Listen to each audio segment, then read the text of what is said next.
Hi, everyone. From me, Brent Graham. Welcome to this Gallagher Premiership betting preview, which is going to cover the fixtures taking place over the next couple of days. And I've got two guys who love their Premiership rugby here to chat to you about it. I'm not going to be around for long. I'm going to hang around in the back end, manage the comments and the banners and all that sort of stuff. But a quick introduction. First of all, welcome back to Chris. Chris, good to have you on the show, mate. Are there some good bets waiting for us in the Premiership? Yeah, good to be back. Yeah, there's some juicy games. Looking forward to it. Sure, we'll find some juicy ones. Excellent. And then at the bottom of the screen there, the conductor, he actually raised a point. Look, the Griquas game's off at 1:45. We're going to have to rush the Premiership. So I said, well, let's bring it forward 15 minutes. I know the problem is us South African guys, there are one or two bookies that are priced up, but if you're limited with those bookies or whatever, you don't really have a lot of options. And it's actually the overseas guys like Chris who managed to get plus 26. Yeah. Griquas there, mate. We're all sitting here jealously. Yeah, normally it's the overseas guys who are jealous of our early points line and stuff like that. But anyway, well, listen, so welcome to the guys in the live chat. I'll be bringing some of your comments up there. Mark Dumphy saying, nice to watch it when he's not in bed. He normally joins us at early hours of the morning, and he says the conductor's looking good. I'll have to introduce you two guys, Mark, if you come through to Loftus, no doubt about that one. Okay, gents, I'm going to pop out. I'm going to leave it over to Chris and the conductor to run you through the fixtures. How's the conductor? You're on mute there. Oh, sorry, mate. There we go. So yes, good to join you. Let's chat some Gallagher. It's been crazy points last couple of rounds. Yeah, I was gonna say, gonna be a brave man to put on point, go on unders this week, right? But you got to think that was a bit of an anomaly last week. Surely, those games were crazy. Some of the fixtures this week doesn't look like it would go that way, but you've got to be a brave man to still go take the unders, right? Yeah. Did you have a good trip in the bush? Yes, I did. Thanks, mate. Yeah, it was a bit. The road we stayed up at the top of a mountain. The road was a bit exotic in terms of it was a bit washed away, so it was a bit of a challenge getting up. But yeah, always nice to spend a couple of days under the stars. Yeah, cool. Well, let's crack on. Let's get into it. First game tomorrow night is Bristol versus Newcastle. Newcastle at home. Quite an interesting game, because this is top versus bottom for one. Bristol are unbeaten. Newcastle 1 point there at the bottom. So I'm finding this cap very strange in my first look. Bristol, as I said, when I called Bristol, I thought they were going to have a good season. They've had a good start, but obviously it's the start. Their best start in 25 years. Newcastle were convincingly beaten last time out against Worcester. You can argue say it's maybe not that much stronger than they are. So I'm finding this cap very odd. I know it's early doors at home at Newcastle, can be grinders, can be difficult. So I can see that point of view. I know Newcastle are bringing in their Argentina contingent this week, right? So I wonder what difference that's going to make. And Bristol seem pretty settled. They got McGinty and Irwin, which I rate as a halfback combination. And no Genge, but Sinclair's there. But what do you feel? Straight off the bat, I'm feeling this cap is low, and I'm seeing money coming for Falcons. So I'm confused a little bit right here. So looking forward to you helping me out how this line's where it is. Yeah, Chris, at that line, it's quite a toughie. I managed to grab a bit of Falcons. Plus 7.5. Newcastle have won this fixture before, and like you say, Bears have done well up to this point. So I'm just feeling they may take the foot off a little bit off the gas. Like you say, they've rotated a little bit for this trip to Newcastle. Piers O'Connor's pushed back out to 13. That Jack Bates, one of the academy guys, in at 12. Still a strong starting 10, and heaps of pace with Purdy and Morahan on either wing. So yeah, it's still a lot of pace in that Bears side. Obviously, one of the big guys that's missing there is Ellis Genge. Newcastle, yes, it is difficult. They've had a difficult start to the season. This is obviously their second home game. Their first one losing by, I think, 8 to Harlequins in an opening game. Really disappointing last week against Worcester. It just seemed that Worcester were far more up for that game, possibly being their last game maybe ever in the Premiership, and who knows where we go with that. So, Worcester full of emotion, but this to me is a far stronger Newcastle team. Will Welch is back. I think he was sick for the trip last week. Tom Penny is back from injury at 15. And as you say, Matthias, Orlando, and Maroney are back in the midfield for Newcastle. So far stronger Newcastle midfield for them. This to me, far stronger Falcon side. Sure, but this is a tough one. I checked the weather in Newcastle. It doesn't look too bad. It might be a bit of rain and a bit of wind, but it is obviously an artificial pitch up there. It's a toughie. It's a really, like you say, Bears have started so well. You'd be brave to take this plus, but I'm going to take, like I said, I'm on the plus 7.5. At this line, I probably wouldn't take the plus 3.5. I'd probably take an alternative plus. Maybe look at a plus 8.5, plus 9.5, plus 10.5. Maybe throw that into a multi. Like I said, with guys like Adam Radwan on the wing for Falcons, he's such a danger man. He can really keep them in the game. Yeah, Falcons do have a couple of guys injured, but I think they should have enough there on the pitch. I think George McGuigan is starting. He's always good for a meat pie. So if you do like a first try scorer, he loves to score off the back of that rolling maul. So always a nice one to include him in a bet. Yeah, no, I hear your point. So I think for me, honestly, I thought the cap at 7-8 was the right cap. So at 3, I'm not getting involved at all. I can't be taking the Bears at the Falcons at this cap, to be honest. And the points line, under 50, I'm like licking lips to go over. But I've Newcastle, if they can get you into a dogfight, and if there is a little bit of weather around, it can easily be like a 24-21 type of score line down there. So. Yeah, I'm going to personally stay out of this. I'll potentially look at outlines, but at 7, it was well capped for me, and I didn't play it at that. So, yeah. Because it's like you say, it's a low line for Premiership, but if you look at the history at Falcons, they often scrap games. So, it can be like a 16-9 or a, 12-13 kind of game. And, you don't want to be chucking big money on that if it's windy and there's better opportunities, I think, in terms of points. But like I said, I expect Newcastle to be far better in this game, but like you exactly say, the cap might be a bit too low to take with confidence on the plus. Yeah, and I know just early doors, but I like Bristol, so my sentiments at Bristol as well. So I think this is just a trap game for me, and I'm going to stick out of it. So we can move on. Yeah, we'll move on to Irish Bath. Interesting game.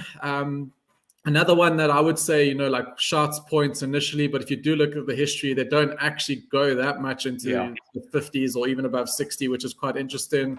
I mean, this is the team Bath finally got the hoodie off their back last season, right? Finally beaten, getting a home win, and it was against Irish.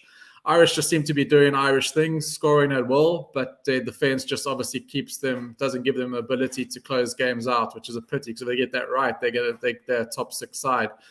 And obviously Bath with their new coach and players, I don't know what they haven't impressed me at all. I don't know about you. The only time they've scored anything was when their backs against the wall. They're just a bad thing. I mean, they went against a 40-man Sale. They can't score. They couldn't score. They only had to wait until the end of the game when the team had given up before they could score. So I don't have any sentiment to Bath. I think if you're going to be betting here, the cap, I would be on Irish 8. I have nothing to go to back Bath at this point in time. I see they got Creevy in, which is big, and Rona's out, I think, and they've brought in Joseph to the centre. But then for Bath, as you would expect from Grant's going to what he knows, right? He's brought in some Safa big boys into the pack from Veltzer and Rue. So I guess he's going to go to default mode on that, wouldn't you would say? But for me, on the last first games of what I've seen, Irish should cover this cap and probably squeeze out a 10, 15-point win. What do you feel? Yeah, I'm fully in agreement with that. I think if you look around, you can maybe get minus 7.5. And I know it's a 1-point difference, but I'd probably try and squeeze a minus 6.5, maybe at a 7 to 10, 75 to 100, somewhere around about there. I always enjoy just being underneath that converted try. But like you say, Ben Loader in at wing and Joseph to the centre. But then you got Ollie Hassel-Collins at the other wing. The absolute superstar in world rugby at the moment, in my opinion, Henry Arundel. I mean, that try he scored last week where he got the ball flat-footed, standing completely still, and just put the jet shoes on and streaked away. And big Gus Creevy back at 2 for them will be a big fillip. So, he's a big talisman for the Irish.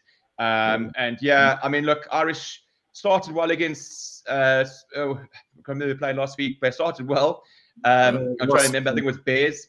It started well against Bears, but then sort of faded. I think it was against Bears last week. they It were was playing Wasps. It was Wasps. Wasps went miles ahead, and then they came back. against Irish. Oh, you played. Sorry, talking Irish. I was talking about. I thought you were talking about Bath. Sorry, mate. Yeah. Sorry, mate. So the Irish, I think, got a bit of a lead, then just fell away a bit, but kept it close. But yeah, to me, this London Irish side is heaps above Bath. Bath, poor Van Graan, he's just missing too many players. Bath just seem to be so cursed with injuries. Ben Urbano, he's gone for a long time. Jaco Coetzee is out for 10 weeks.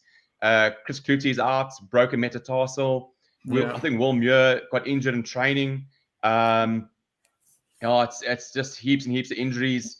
So yeah, I think Redpath is still to come back. I don't think he's been included.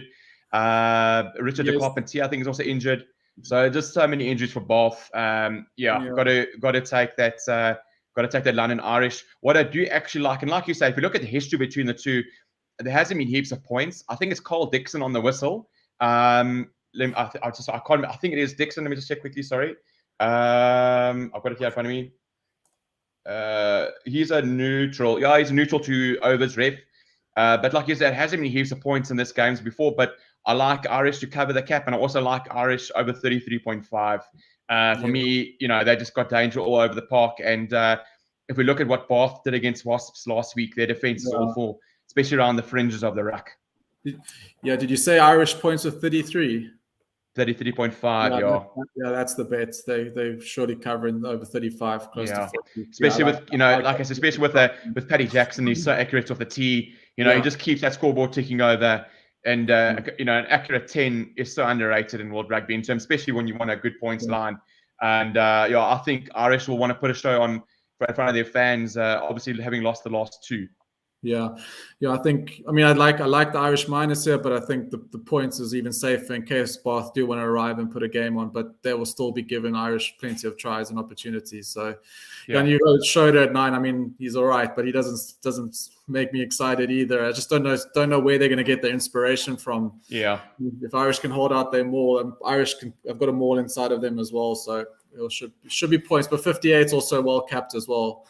I think don't know if I'll go for the total points just in both. No, you can't trust Bath.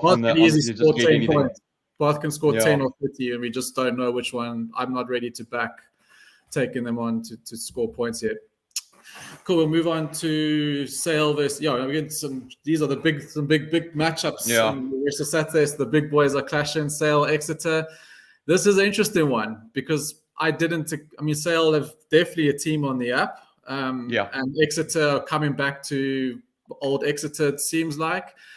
But does Sale deserve this favourite tag? I mean, they have won and they've played well, but it's been against Northampton and Bath. So have they really been tested to justify this cap? For me, this is the game to prove where they really are. Yeah.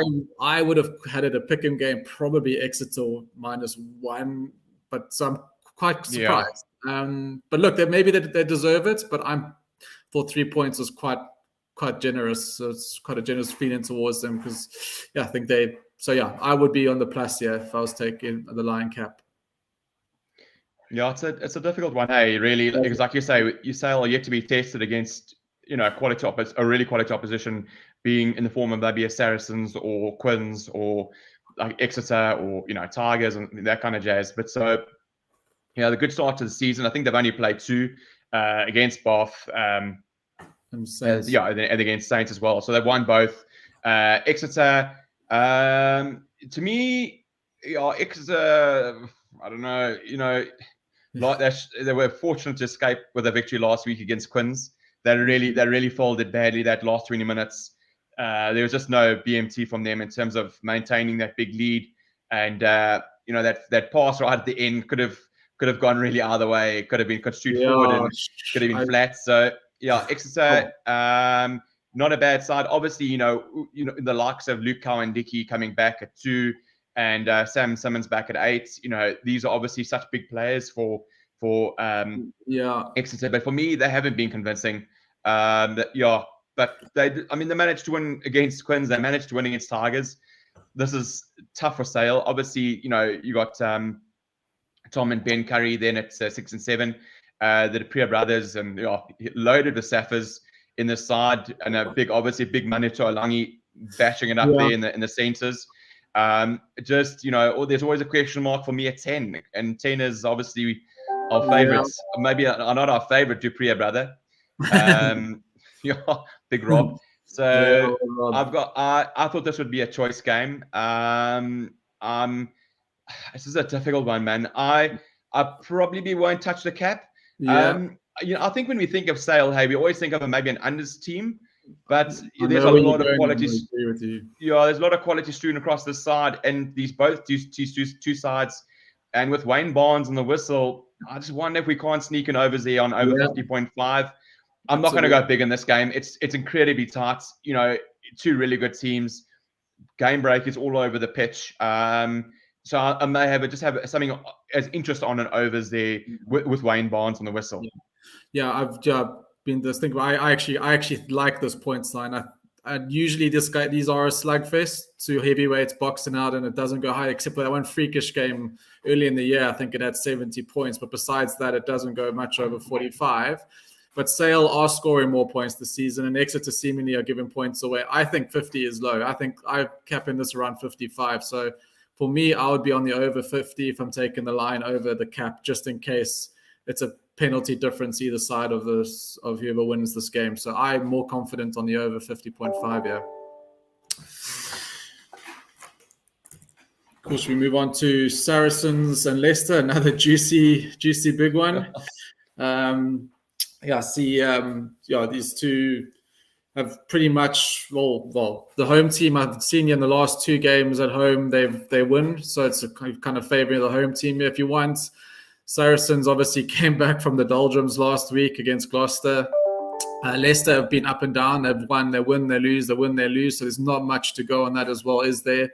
So for me, my sentiment at 5 or 6, I was getting 5, but I think that's very well capped.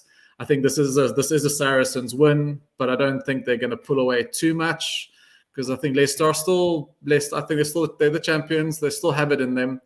So I think well capped. I like Saracens at home, and the points, tricky 52. I think that's pretty well capped. Probably will be a couple points either side of that. What do you feel? Yeah, Chris, this is a big handicap for two big teams. Leicester Tigers, a bit of rotation there. Miri Valo, and at the wing, no Ndolo this week. No Porter and no Potter. Okay, that's good. So Miri Valo in.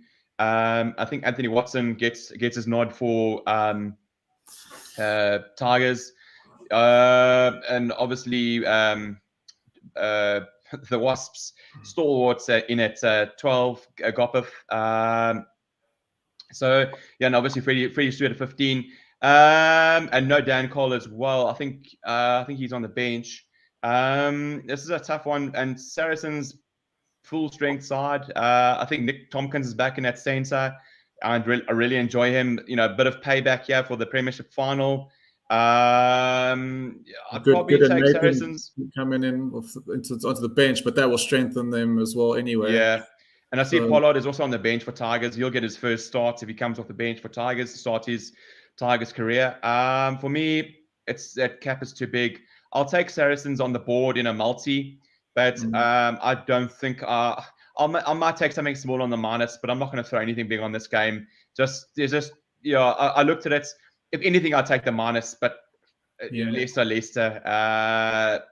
But to me, a guy like Ndolo is just so influential for them, and him not being there. The minus would be the way I go, but I'd be far more confident taking the money line on Saracens on the board. Yeah, agree with you there. In a multi, in obviously a multi, sorry, not in a straight bet. Yeah. And then the final game of the week, and also a nice juicy one, Quins versus Saints. Would expect us points on that. I think, again, probably Quins. If Quins can build the momentum on from last Sunday, I think they should go away from Saints. But I'm definitely seeing a ping-pong tri-fest here. Saints will give Harlequins team points for sure, but Saints have the ability to put tries up as well, and Quins also aren't afraid of giving a try away. So I like the points. At 58 is high, but I still see this as an over 60s game. So I'll say lean on the minus, and pretty confident that this will go over. It is high 58, but I think this is going over the 60s. Yeah, it is a tough one. Look, for myself, I'm leaning Saints in the plus, but it just seems just purely because of the injury list for Harlequins, obviously missing Alex Dombrandts, Andre Esterhuizen isn't back yet. I think Chisholm is out, Steele is out, Jack Walker, their hooker, is out, so Musk is in at 2. Stephen Levis is out. So I'm missing heaps and heaps of guys, but it just shows that Harlequins resolve that no matter who chucks on that jersey, they just seem to play absolutely incredible rugby. But obviously, 9 and 10 is your danger axis with Kerr and Smith back. Obviously Kerr came off the bench last week, and at plus 7.5. It's a strong Saints side. I like Augustus. I think it's Angus Scott Young and Ludlam. Really dangerous backline. I always enjoyed Dan Becker there. So plus 7.5 for me. And I agree with you. 58.5 sounds high, but the way Premiership rugby can go, sometimes this can be done in basically 50 minutes of rugby quite easily. Especially considering Saints and considering Harlequins, they both love to score tries, and they tend to leak tries as well quite easily. So the referee there.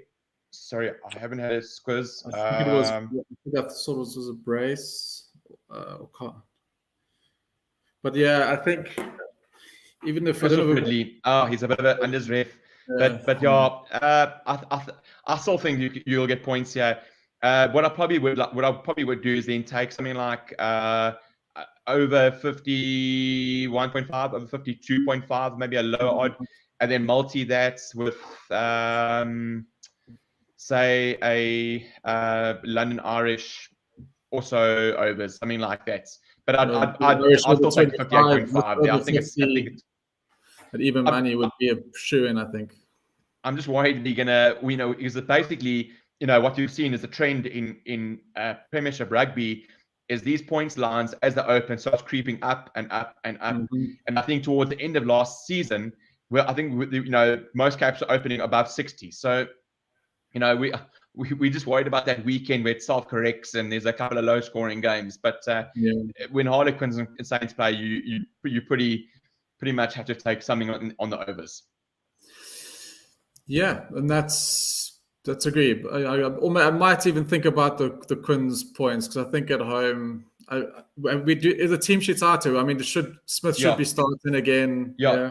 Him and Kerr starting, I think if you get in also like a similar, what you could get 30, we're probably bringing it 35, 36, which I think what was a total 58, maybe even higher. I was thinking Quins. No, but yeah, I think overs. But that does bring us to the end of the Premiership. Harlequins 32.5. So you probably that's not bad. I like that. Yeah, probably look at something like that. This could be easily 38, 39, 36 kind of score. So yeah, you expect points, even if Christopher Ridley's, like I said, he tends to be more of an unders ref in the Gallagher. Yeah. So that brings us to the end of our games. Do you want to give a go at give us your best bets? So I'm gonna do what I did last week. Look, I would be strong on London Irish on the minus. I like that outright.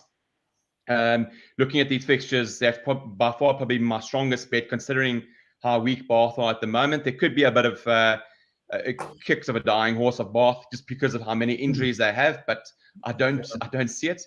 But what I really, really like is London Irish on the board, money line, and then take an alternative overs in the Harlequins versus Saints game, somewhere in and around 51.5. That should give you your 9 to 10.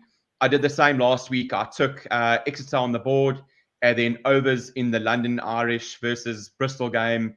And that, it was in the Northampton versus, I can't remember. Sorry, it was one of the games that did overs, and that landed quite easily. So, I can see an overs landing in that Harlequins versus Northampton Saints game, taking in around 51.5 and multi that with the London Irish straight win. Yeah, no, I agree. I love to see it. Love to see these doubles. And this is exactly why it just builds a bit more. It builds a bit more security in terms of just at 1 or 2 points, because you can see Irish winning, but they do concede tries. So you're always scared with if they've got a 13-point lead, you're always sweating like a dog in a Chinese restaurant in that last 10 minutes. So 100%. Well, that's it, and I agree with you because I hate those 2-3 point there when you're missing out. And I just find it if you find a game, I find it easier to pick those points lines in certain fixtures, and you just put that with 2 that stick out. I find picking that just works for me. Like this morning, I went on the line on Tasman, and look what happened to me. This is why I don't always bet on the line cap. And also talking about weather, I see Brent put up that to be aware of the weather in the UK. To me, I thought I saw Saturday's fine, but Sunday might be rain. But if Saturday's fine, then I'm going to stick to the points. If it's like it was in Tasman today, that's a different story. But if it's just some wild schools, these guys are handling the pitches are good these days. They're doing much better in even half okay conditions, So for those 2 bets that I quite like, for London Irish, looks clear in London on Saturday, and for the Harlequins game, it also looks clear in London on Sunday. Yeah. So I think we should be in the clear for the weather. But as any good punter, you should do your due diligence. Just have a quick squiz at the weather and make sure that aligns with where you're going. Especially in the London Irish game, you really want it to be nice and clear and a clean day. Bath would love nothing better than an absolute downpour and try and scrap it out. But and the same with Quins and Saints, they will flourish in the dry. Well, this what happened to me this morning because as you know, I've had 2 games big on unders in New Zealand this year. Open up and it's sunny the whole bloody game, and I've lost. So I saw rain in the forecast, and I thought, no, I'm sticking to my guns here. But then I switched on like a minute before kickoff, and I saw that weather, and I know Tasman when their productivity is on a more of an expansive game, and Hawke's Bay are power, and I was like, oh no. And I just saw that knock on in the beginning, and I mean, Villiers can't even catch when it's dry. I was like, oh, this is going to be terrible. So yeah, that's the one weather caught me out here. So that's me done on NPC this year. I'm not getting tricked by the weather gods anymore. That's for sure. But also, I'll just give you quickly my best bets. Okay. I love Irish over 33. I love over 50 in the Sale Exeter game. I think they're going to play and they're going to get up there. And I like the Quins over 32. Those are my 3 top bets for Prem. I don't know if you want to. If you got any bets for. I see Ronan. There's some juicy caps, and I was having a look while we're looking at these games. URC looks a bit juicy. Some low lines there, surprisingly. Do you have any? Yeah, absolutely. That I'm starting to like that overs. Like I said, I'll go on the one that I'm a bit stronger on. I'm starting to warm up to the overs in Cape Town. It's never been a really big overs ground, especially Frank Murphy. He tends to be a little bit of a big time unders ref. He really slows the game down. It takes ages at the scrum. I see a lot of money has come for Edinburgh. I think the line is now -6.5 to Stormers. So fairly strongish Stormers team announced there. A couple of box back for them. But I'm trying to foster a new relationship with Zebra. It's something new. It's a new romance that's budding.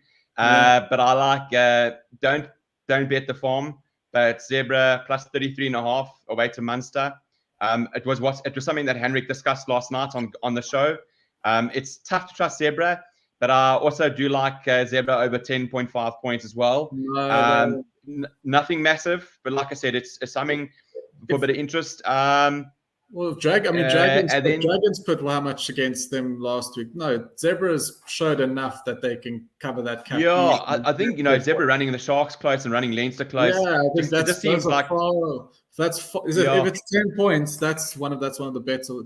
They're scoring close to 20. Yeah, I'm pretty confident. And I mean that Munster defense is showing it's nothing great shake. No. So I think Roselli, the new Zebra coach, has really seemed like he's installed a lot of confidence and a new gees in Afrikaans, a new spirit in them. The only thing you pray was the Zebra games were at home. Right. So we need to maybe see what because they don't traditionally travel well, right? But you saw Glasgow now. Yeah, you saw Glasgow get hammered by 30, and then come home and hammer Cardiff. So this could be a trap. We could be getting excited, but we feel that just feels when the gut instinct really tells you that's really wrong, then we should back that. And I think it's really worth putting some dosh on those caps. Yeah, look, like I said, don't go ballistic. But as I said, it's just these high. In terms of the points, the handicap is high for a Zebra team that's, I think, done very well over the last 2 weekends. And it's a low points line for them as well, obviously because of the high handicap. And then I know you're done with the NPC, but I really like overs in North Harbour versus Southland tomorrow. It's like a 1 o'clock kickoff, perfect conditions in Invercargill. And I think you can get a line of about 56, 57. This could be like touch rugby. So that may be a worthwhile look. But I'll be posting on Twitter. Southland in the dry is points generally. They score in 20, 30 points. Opposition scoring 50 points.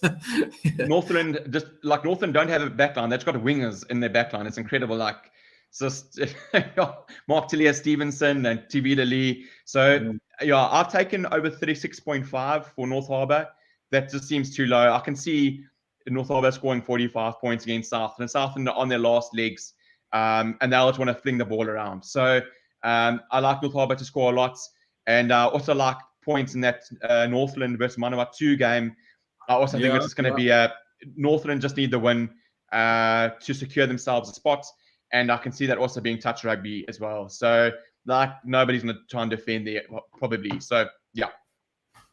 Nice. I know we have gone off the prem there, but always good to get conductors' thoughts on these competitions. And I could say, didn't actually get to look at Zebra yet, but you pointed that out to me, so I'm definitely looking at that.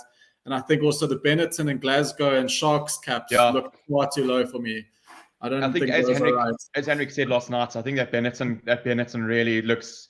Benetton minus really looks a cracking bet. Well, if they bring their form that they have been showing, they should be covering, especially at home. I'm going to look at Benetton and Zebra more closely at home because I don't really get involved or watch them, but because they've been first up and been on TV first games in the afternoon, I've been catching their games. So to be honest, I don't really follow them, but I've been seeing some of it. So they're starting to get a bit of a better opinion or view of them. So I'll have a look. No, I mean, look, I watched that Scarlets versus Ulster game. I mean, I'm a massive Ulster fan. So that cap was stupid for Ulster last week. But if I look at that Scarlets lineup, there's it's very, very, very, very little that actually would concern me as a Benetton punter.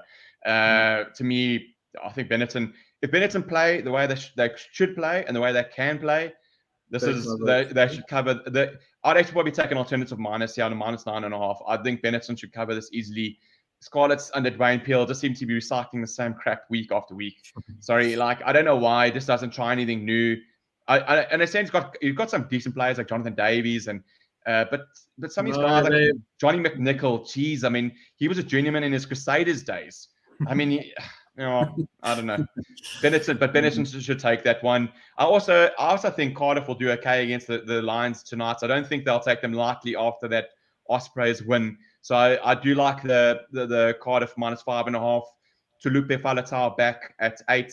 And Lopeti Tamani, the Wallaby rep, he's in the locks. So, Reece Priestland, the Chaffee de Toy of Wales, he's at 15, so it worries me a bit. But Jared Evans is good enough at 10 to steer the ship. So I like Cardiff on the minus. Yeah, I think there's some games to take advantage. So I hope everyone who's been tuned into Henrik yesterday and us today, I hope we put you on the right path to do some bookie murdering and coin in some profits, and we'll go again. Absolutely. Yeah, looking forward to it. Cool. Thanks, conductor. Have a good one. All right. Thanks, mate. Yeah. All the best. Have a good weekend. Yeah. Cheers, guys. Thanks, everyone.